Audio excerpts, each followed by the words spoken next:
الشيطان الرجيم بسم الله الرحمن الرحيم نحمدك اللهم يا من نور قلوبنا بأنوار المحبة العلوية وأكمل لنا ديننا بالهداية المرتضوية وأتم نعمته علينا بالهداية الحيدرية ونصلي ونسلم على الخاتم لما سبق والفاتح لما انغلق والمعلن الحق بالحق حبيبك وحبيبنا بالقاسم محمد اللهم صل على محمد وآل محمد صلى الله عليه وعلى أولاده الطاهرين لا سيما صاحب العصر والأمر والزمان عجل الله تعالى فرجه الشريف صلوات اللهم صل على محمد وآل محمد قال الله سبحانه وتعالى في محكم كتابه الكريم بسم الله الرحمن الرحيم نون والقلم وما يسطرون ما أنت بنعمة ربك بمجنون وإن لك لأجرا غير ممنون وإنك لعلى خلق عظيم صلوات اللهم صل على محمد وآل محمد. Nous sommes toujours dans les jours de l'anniversaire de Rasulullah sallallahu alayhi wa Muhammad. اللهم صل على محمد وآل محمد. On vit malheureusement encore aujourd'hui dans une époque très compliquée et très difficile par rapport à l'image de notre noble prophète qui est, malheureusement je le dis, changé à cause de certains de nous et transmis d'une manière négative à cause de certains parmi nous. Quand je dis certains parmi nous, ne croyez pas que je parle que les frères sunnites. Même les gens qui suivent Ahl al-Bayt ou qui prétendent être parmi les partisans de Ahl al-Bayt, des fois ils donnent très mauvaise image de notre noble prophète et de notre religion et de notre islam. C'est une réalité. Et récemment j'étais avec un médecin à l'hôpital, je ne sais pas si je prononce bien, Cachon. Voilà, donc un docteur qui était là-bas. Il m'a posé une question sur la question morale et éthique. Je lui ai dit, on a énormément d'études éthiques dans l'islam en général, et en particulier dans l'école de Ahl al-Bayt. La question éthique, ce n'est pas une question abandonnée, au contraire. On a des centaines de savants dans l'histoire qui ont écrit et ils ont fait des recherches sur la question éthique. Qu'est-ce que ça signifie l'éthique, le moral, le respect, c'est quoi les limites, c'est quoi toutes ces questions? Et les savants qui ont donné des modèles, qui ont donné des ordres, qui ont donné des explications, qui ont donné des leçons, si vous voulez, de akhlaq. Et ils se sont basés tous sur le Coran et Sunnat al-Nabi Muhammad wa Ahl al-Bayt alayhi salam.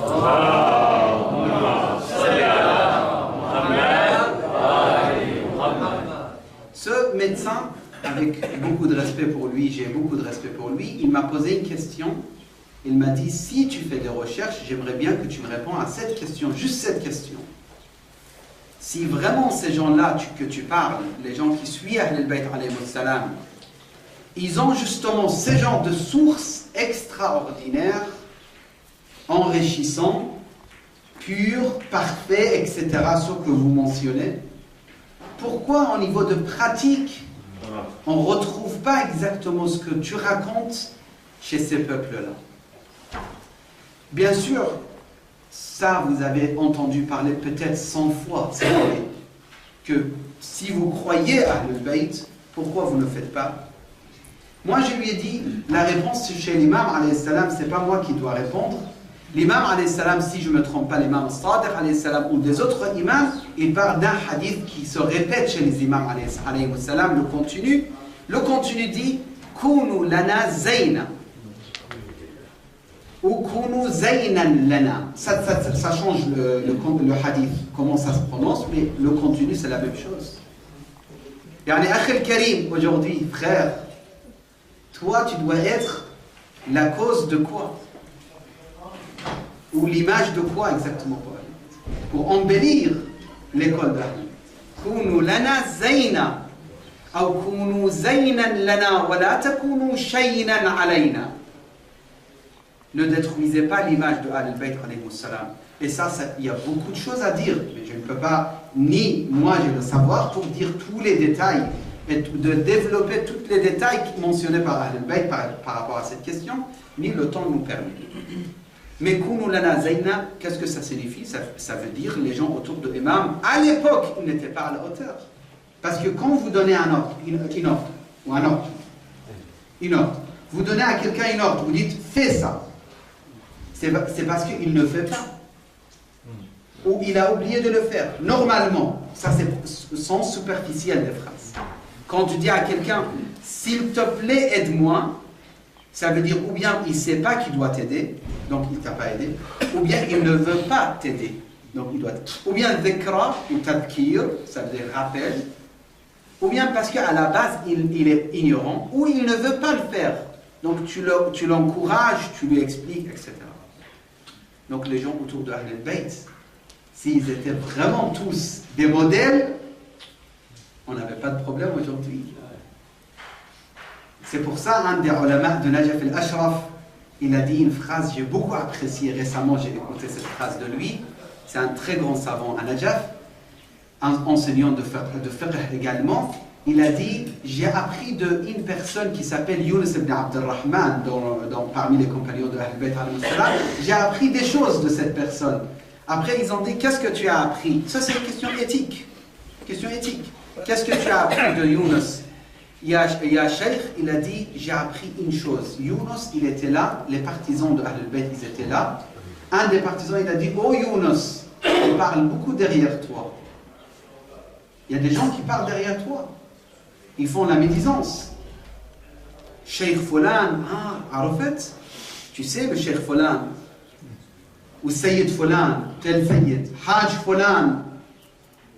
Ce qui est très dangereux, et à la fin, Inch'Allah, deuxième khutbah, je vais vous mentionner un hadith de Ahl-Bayt qui mentionne ce défaut chez l'homme.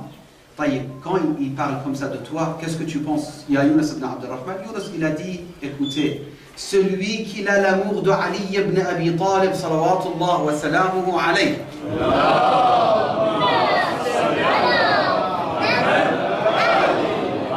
Sachez que je l'ai déjà pardonné.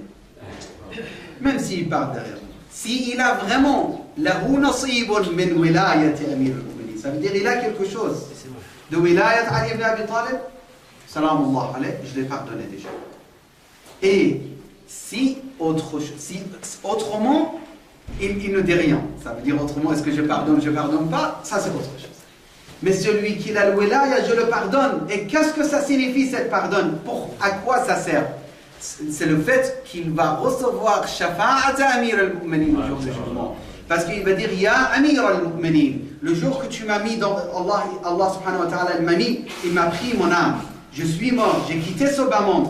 Ils m'ont mis dans la tombe. Là, je m'adresse à Amir al-Mu'minin, Ya Amir al-Mu'minin, li wajhika, li aynayka, li hubbika, pour mon amour pour toi, pour tes yeux, Ya Ali. Pour ton amour, j'ai pardonné. Tous ceux partisans de Ahl-Bayt qui ont parlé derrière moi, qui m'ont fait la médisance, je les ai pardonnés, li wajhika, Ya Ali. Fa'anta shfa'li 'inda Allah. Sois mon intercesseur devant Allah subhanahu wa ta'ala. Hal yashfa'u Aliyyun salamullah alayhi ou la yashfa'? Yashfa' wa yashfa' wa yashfa'. Revenir, donc la question éthique, ce n'est pas juste des théories et des discours. De dire, de parler, c'est possible.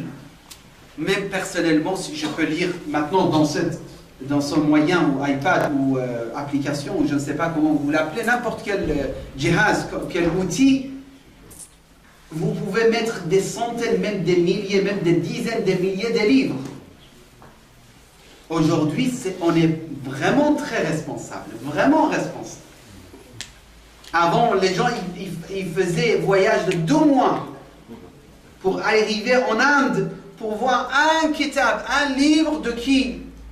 De par exemple Tabari al-Fulani, ou de voir de Daylami al-Fulani, ou de voir kitab de tel de Tousi, ou l'Irshad de tel, etc., etc. Ils faisaient des voyages. Aujourd'hui, tu fais ça, PDF, installation, 5 minutes, même pas. 2 minutes, le livre il est devant toi. Ma hiya hujjatuka amam Allah. Taïb, Sayyidi wa Moulay, j'arrive pas à appliquer. Essaye d'appliquer. Apprendre et puis essayer d'appliquer, de pratiquer. Bismillah ar-Rahman ar-Rahim, Noun wa qalam wa ma yasturun. Jusqu'à ce qu'il dit, Allah subhanahu wa ta'ala dans cette sourate, il dit wa innaka la'ala khuluqin adhim. Je reviens vers la question que j'ai commencé, avec laquelle j'ai commencé le discours d'aujourd'hui. Rasulullah sallallahu alayhi wa sallam, aujourd'hui, il a besoin de quoi de notre part? Il a besoin de pratiquer ce qu'il a dit. Ce n'est pas en disant, je t'assure, Rasulullah, Muhammad, il était très gentil, à un chrétien ou à un athée qui va croire à ce que tu dis. C'est en regardant, en observant, en voyant, en fait, s'il voit réellement devant lui un homme de morale et de respect et de ahd, de respect, de promesses, etc., de pureté. Un des frères, il a dit, est-ce qu'on peut tricher, jouer économiquement? Déjà, le maraja, il ne permet pas. En France, de tricher, de jouer sur tout ce qui est économie, de jouer, il ne se permet pas. Déjà, le maraja, il ne permet pas. Et en plus, deuxième hurma, c'est deuxième hurma, je parle. Première hurma, c'est dans le Risala, c'est pas moi qui donne. Deuxième hurma aussi, c'est pas moi qui le donne, mais le hukm al-thanawi, c'est le fait de détruire l'image de l'islam, l'image de Rasulullah Muhammad. Comment vous voulez détruire l'image de Rasulullah en disant Ya ayyuhan nas, udkhulu fi din Muhammad, sallallahu wa sallam alayk. Tu peux pas dire rentrer dans la religion de Rasulullah si tu donnes pas l'image de Rasulullah. C'est en étant zayn, beauté, en embellissant l'image de Rasulullah que tu peux inviter les gens vers Rasulullah. Rasulullah sallallahu wa sallam alayhi, il arrive à la Mecque.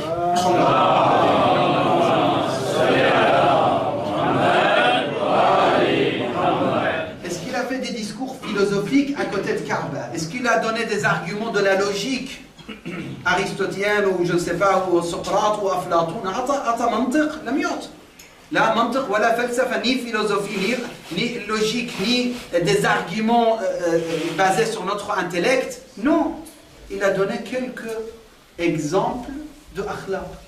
Ils ont dit al-yawm yawm al-malhama, aujourd'hui on va massacrer, on va se venger pour le prophète. Il a dit non, il n'y a pas de vengeance. Al-yawm yawm, c'est bon. C'est le meilleur discours que tu peux faire. Quand j'ai eu des histoires, ça ne me permet pas de donner des anecdotes, mais parmi les histoires que moi-même j'ai vécues, une personne française, il m'a dit clairement, une personne française, une personne de la France, on était à l'étranger, en Amérique, il m'a dit clairement, vous êtes, je ne sais pas quoi, vous avez profité de notre pays, et là, et critiqué. À la fin, j'ai vu tout ce que je raconte, ça ne sert à rien.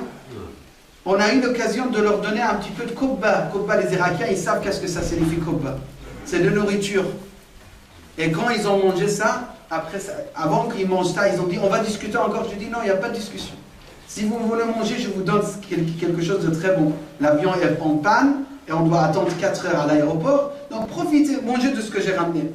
Après avoir mangé, totalement l'histoire a changé. Pourquoi? C'est pas parce qu'ils étaient affamés et ils n'avaient pas à manger. C'est la question, c'est même pas que j'ai akhlaq. Je me suis dit, mais qu'est-ce qui va pas? Parce qu'ils n'ont rien vu encore. Ils veulent voir un petit peu de générosité de ta part. Et puis ils vont t'écouter. Tout de suite, tu dis, moi je raconte tout. S'ils ne comprennent pas, ils sont fait nar. Tant pis pour eux. C'est que toi au paradis. Tous les nas fait nar, ils sont en enfer parce qu'ils ne m'écoutent pas. Et moi je suis Et encore, j'insiste, encore une fois, peut-être ça va faire mal à certains frères ici, mais je le dis, si vous n'êtes pas d'accord, après pourquoi vous dites. Celui qui est aujourd'hui de Ahl al-Bayt et qui était hier de Ahl al-Sunnah, rappelle-toi bien, ne sois pas méchant avec les frères qui ne sont pas encore de Ahl al-Bayt. Ne sois pas méchant avec eux. Oui, ils sont égarés, je suis d'accord. Celui qui suit Ahl al-Bayt, il est guidé, je suis d'accord. Est-ce que je le suis moi-même personnellement? Je ne sais pas. Je le suis parfaitement, je suis Ahl al-Bayt, je ne sais pas. Mais ne sois pas dur avec celui qui n'a pas encore connu Ahl al-Bayt. Ne me dis pas, il est hada, ou khalif, nar, ou dalal, ou je ne sais pas quoi. Ne sois pas dur. Parce que lui, comme toi, un jour tu ne savais pas. Lui, il ne sait pas. Peut-être un jour, quand il le saura, il sera meilleur que toi. Et il sera meilleur que moi. C'est une possibilité. Et soyez sûr que si vous pensez que c'est impossible pour lui qu'il soit meilleur que vous un jour, c'est l'orgueil. Et j'ai des arguments de hadith de Ahl al-Bayt, c'est l'orgueil. Tu ne peux pas te prétendre d'être parmi les partisans de Amir al-Mu'minin en disant je suis le meilleur. Tant que tu crois que tu es le meilleur, tu n'es pas le meilleur. Au contraire, tu es en train de tout perdre. Sallallahu ala Muhammad wa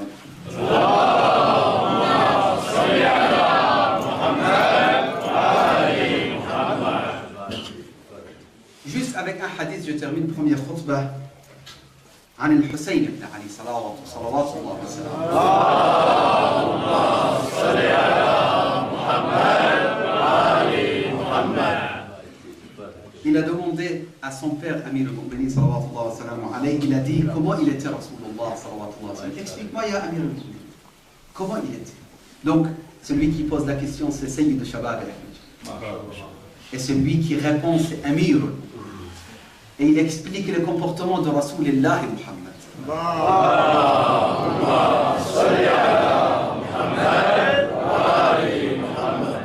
قال كان دائما البشر. دائما البشر, ça veut dire toujours. Pourquoi pas? Pourquoi? Je suis un homme, je suis sérieux, je suis un alim, je suis un quoi? Déjà, on n'est rien du tout. C'est une réalité. Et celui qui croit qu'il est quelque chose, il est déjà vraiment éloigné de Rahmatillah. Ça c'est une première chose. Si Zainul Abidin, il dit Ubayduka, moi et toi, qu'est-ce qu'on doit dire? Non, cher, c'est la modestie, ni modestie, ni rien du tout, c'est la réalité. Nous sommes rien du tout. Celui qui dit Ana, il a commencé à suivre Ash-Shaytan al-Rajim. كان دائما بشره في وجهه دائما البشر سهل الخلق. Je traduis pas tout, je passe. لين الجانب ليس بفضل ولا غليظ ولا صخاب ولا فحاش. Je m'arrête. Jamais des insultes. Aujourd'hui j'entends des discours pour dire non, il faut insulter. Allahu Akbar.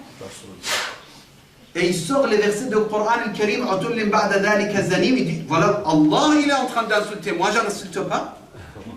Il sort les arguments de cette manière. Ces genres de discours, je suis désolé, mais ce n'est pas scientifique. C'est vraiment pas scientifique. De dire Allah il insulte, on est en train de tout perdre. Oui, Allah déclare la réalité de certains. Attention. Si certains, ils sont par exemple éloignés de Rahmatillah, Allah il dit Mal'oum. C'est quoi? C'est pas des insultes. Mal'oum ça veut dire Tarid min Rahmatillah. Otol, parce qu'il est otol. Zanim, parce qu'il est zanim. Mais ça ne veut pas dire que tu commences à insulter en disant, en argumentant tes comportements en plus. Ça c'est le pire. Des fois il y a quelqu'un qui insulte, après il dit je suis désolé, mais quand je suis en colère, j'ai fait n'importe quoi. Ça va ou pas? Ça va quand même, ça va. Il avoue quand même. Il dit afouan, il dit astaghfirullah. Il verse des larmes, il dit c'est non là, afouk. Mais l'autre, il insulte, il te dit non, j'ai des arguments. Tu dis, ça veut dire que tu ne regrettes pas? Non, non, pas du tout. J'ai des arguments et c'est parfaitement ce qu'il faut faire. Hada musib. Aujourd'hui, notre époque, on souffre à cause de ces genres de personnes. La personne qui argumente ce qui est mauvais. Et avec bien sûr les versets coraniques, les hadiths. ولا فحاشا ولا عيابا ولا مداح. On arrête de faire des éloges pour tout le monde. أحسن شيخنا, أحسن بارك الله فيك, أجمل خطبة بالعالم. C'est quoi cette histoire? Meilleur discours que j'ai écouté dans. Quel discours tu parles? Quel discours meilleur? Ou أحسن دكتور, أحسن حاج, أحسن toujours, أحسن. C'est bien de remercier. Mais attention de exagérer. ولا مداحا. Maddah, c'est celui qui exagère. Ils disent qu'il n'est pas vrai. Ah, tu es magnifique, tu as une voix franchement extraordinaire. Alors après, il dit, comment il est bien? Oui, ça va, il est bien. Ça va, il est bien, comment? Et il est extraordinaire. Devant lui, extraordinaire, et derrière lui, ça va, moyen, ça va. يتغافل عما لا يشتهي ولا يؤنس منه. L'histoire, c'est très long. Le hadith, il est extraordinaire. Extraordinaire et très riche. Mais je dois terminer le premier khutbah. Deuxième khutbah, Inch'Allah, je prendrai deuxième hadith. أقول قولي هذا وأستغفر الله لي ولكم. بسم الله الرحمن الرحيم. والعصر إن الإنسان لفي خسر إلا الذين آمنوا وعملوا الصالحات وتواصوا بالحق وتواصوا بالصبر. اللهم صل على محمد وآل محمد. اللهم صل على محمد وآل محمد. اللهم صل على محمد وآل محمد. أعوذ بالله السميع العليم من الشيطان الرجيم. بسم الله الرحمن الرحيم. نحمده ونستعين به. اللهم صل وسلم وزد وبارك على صاحب الدعوة النبوية محمد. اللهم صل على محمد وآل محمد. والصولة الحيدرية والعصمة الفاطمية والحلم الحسنية والشجاعة الحسينية والعبادة السجادية والعلوم الباقرية والآثار الجعفرية والمآثر الكاظمية والحجج الرضوية والجود التقوية والنقاوة النقوية والهيبة العسكرية والغيبة الإلهية. أعني صاحب العصر والأمر والزمان عجل الله تعالى فرجه الشريف. صلوات. اللهم صل على محمد. Le hadith que je vous ai promis, c'est un petit hadith mais très riche, également de Ahl al-Bayt alayhi salam. قال de Rasulillah, il rapporte le hadith de Rasulillah, أحبكم إلى الله أحسنكم أخلاقا. Le plus aimé chez Allah subhanahu wa ta'ala, c'est celui qui a le meilleur de comportement. أحسنكم أخلاقا. Quelqu'un m'a posé cette question, c'est important à faire attention sur cette question. Si quelqu'un ne croit pas ni en Allah ni en Ahl al-Bayt, mais il a des comportements, est-ce qu'il est le plus aimé chez Allah subhanahu wa ta'ala? Il faut faire attention, celui-là, il aura ses récompenses dans ce bas monde. Celui-là, il aura ses récompenses en échange de ce qu'il a comme comportement dans ce bas monde. Mais l'au-delà, il n'y aura rien. Ça, c'est par rapport à les hadiths qu'ils ont mentionné, qu'ils ont expliqué cette question. Après, il y a d'autres détails. Je ne vais pas partir très loin, mais juste pour éclaircir la question.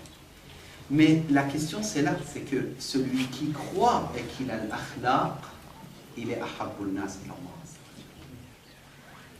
Parce que c'est pas possible d'être dans... Tu habites dans un village ou dans une ville, autour de toi, il n'y a pas de partisan de Ahl al-Bayt, toi le partisan de Ahl al-Bayt, et au niveau de comportement, tu es au milieu, ou même des fois, moins que 10 sur 20.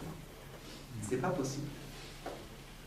Parce que Ahl al-Bayt nous ont ordonné, ils ont dit, soyez les meilleurs. Et même il y a un hadith dans le Kafi, si je ne me trompe pas aussi, qui dit, dans un village où vous habitez, vous devrez être le premier.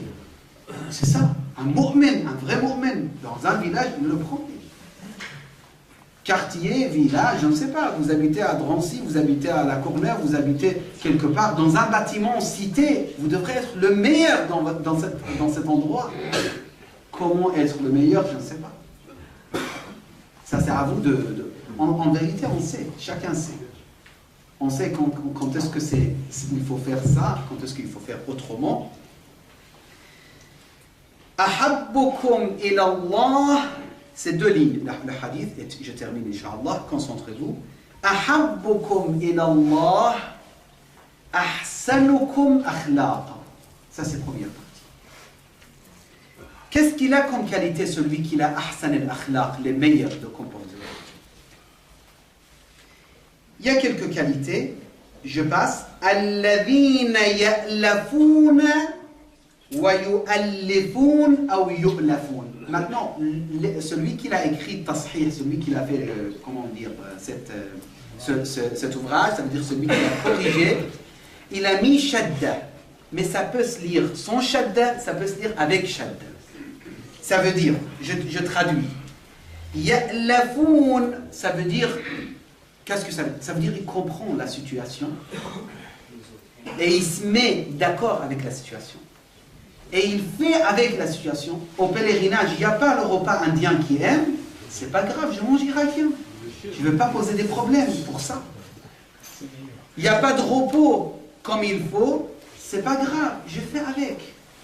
Le responsable de caravane, il a manqué de responsabilité, c'est pas le moment d'éduquer ce monsieur qui a 65 ans, qui est le chef de caravane, ou je ne sais pas, le responsable de caravane, c'est pas le moment.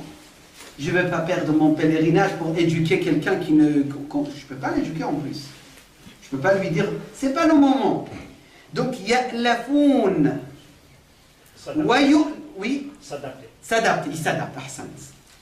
Il s'adapte et les gens, ils s'adaptent avec eux. Ça, c'est encore meilleur. Ça veut dire les gens, même pas ils s'adaptent ils s'adaptent avec eux. Les gens, ils sentent que cette personne, il nous manque s'il n'est pas là. Cette personne, on aime la voir avec nous parce qu'il n'est pas lourd. Nous, on dit en arabe thaqil. Thaqil, c'est lourd, quelqu'un qui énerve, quelqu'un qui fatigue. Dès qu'il arrive à la maison, c'est problématique. Dès qu'il arrive dans l'association, oh là là, celui, il va encore poser des problèmes. Il est rentré à la mosquée, il va poser des problèmes. Qu'est-ce qu'il va faire aujourd'hui? Avec qui il va se battre? Alors qu'il y a l'autre, dès qu'il rentre, on dirait le barak, la bénédiction, elle rentre. Ils sont aimés. On n'a pas peur de leur présence. Vraiment, ça, c'est parmi les choses qui ça s'apprend. Il ne faut pas dire que, moi, cher, vous savez, dès mon enfance, j'étais lourd toujours, j'étais énervé. Dès que j'arrive, j'énerve tout le monde. C'est comme ça. Non, c'est pas possible de dire ça. Il y a la possibilité de perfectionner. C'est vrai, c'est un don d'Allah, subhanahu wa ta'ala, chez certains. C'est vrai. De l'enfance, on dit, subhanallah, cet enfant, il est aimé. Mais l'autre, il est un peu énervant, un peu fatigant, un peu la maman, elle souffre, le papa. Donc, c'est possible, mais on ne peut pas fermer la possibilité de perfection. Je vois que le temps, dans 3 minutes, ça se termine. Donc, wa abghadakum ila Allah. Maintenant, celui qui est le plus détesté chez Allah, subhanahu wa ta'ala, c'est qui? Al-masha'una bin namima. Namima, j'ai regardé, il m'a donné beaucoup de traductions. Qu'est-ce que vous donnez comme traduction? Calomnie. Calomnie. Il prend et il marche. Cheikh, tu sais Saïd Folan, qu'est-ce qui a parlé derrière toi? Hajj, tu sais, le centre tel, c'est le plus sale possible comme travail. Qui gâche entre les associations, entre les mosquées, entre les sociétés, entre les communautés, entre les frères, entre les ulama. C'est le pire qui peut exister. Et dans les femmes. وَأَبْغَضُكُمْ إِلَى اللَّهِ الْمَشَّاءُونَ بِالنَّمِيمَةِ الْمُفَرِّقُونَ بَيْنَ الْإِخْوَانِ. Il attend que ça, diviser ou séparer les frères. Al-multamisun, je termine avec cette phrase. Al-multamisuna lil-bura'i al-atharat. Al-multamisuna lil-bura'i al-atharat. C'est exactement le rôle des mouches dans la société. Les mouches, ils cherchent que... Qu'est-ce qu'ils cherchent? Je ne veux pas continuer. L'abeille, il fait le contraire. Qu'est-ce qu'il fait? Al-multamisoun, ça veut dire il cherche chez celui qui ne fait pas normalement des fautes, il cherche quand même à trouver quelque chose. Ce Sayyid, par exemple, Cheikh Mouaz, il n'est pas là, je parle de Cheikh Mouaz. Ce Cheikh Mouaz, masha'Allah, il se trompe jamais dans les versets, toujours il donne l'adresse correcte. Masha'Allah. Mais je vais trouver quand même. Ça, c'est dans cette catégorie. Ça veut dire qu'il cherche que pour finalement dire, même toi, cher, hein, La petite bête. voilà, la petite bête, même toi, cher, tu t'es trompé. Même toi, Ayatollah, tu t'es trompé. Même toi, Sayyid, tu t'es trompé. Même toi, architecte, même toi, professeur, même toi. Ça, c'est Abradun nas ila Allah azza wa jalla. Donc, si vous trouvez quelqu'un, il a fait un projet, petite hawza, petite association, petite école, il aide les orphelins, il fait n'importe quel projet, soyez forts, faites la même chose. On ne cherche pas à... Et c'est les pires des maladies de notre communauté dans le monde entier, du Canada que j'ai visité, en Amérique jusqu'en Australie, et même au Brésil, partout où j'étais, le pire, parmi les pires des maladies, malheureusement, qu'on est en train de vivre, notre communauté de Ahl al-Bayt alayhi salam, c'est cette maladie.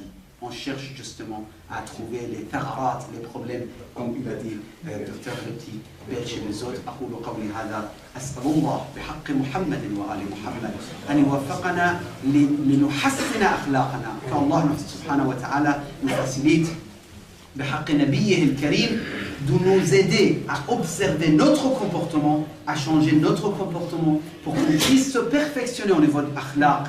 C'est jamais trop tard. Anouar al-Basri, il avait 92 ou 93 ans, il a commencé à se perfectionner. C'est jamais trop tard. أقول قولي هذا وأستغفر الله لي ولكم. بسم الله الرحمن الرحيم. قل هو الله أحد الله الصمد لم يلد ولم يولد ولم يكن له كفوا أحد. اللهم اغفر للمؤمنين والمؤمنات والمسلمين والمسلمات الأحياء منهم والأموات. تابع اللهم بيننا وبينهم بالخيرات. إنك مجيب الدعوات. إنك غافر الخطيئات. إنك ماحي السيئات. إنك على كل شيء قدير. وصل اللهم على سيدنا محمد وآله الطاهرين.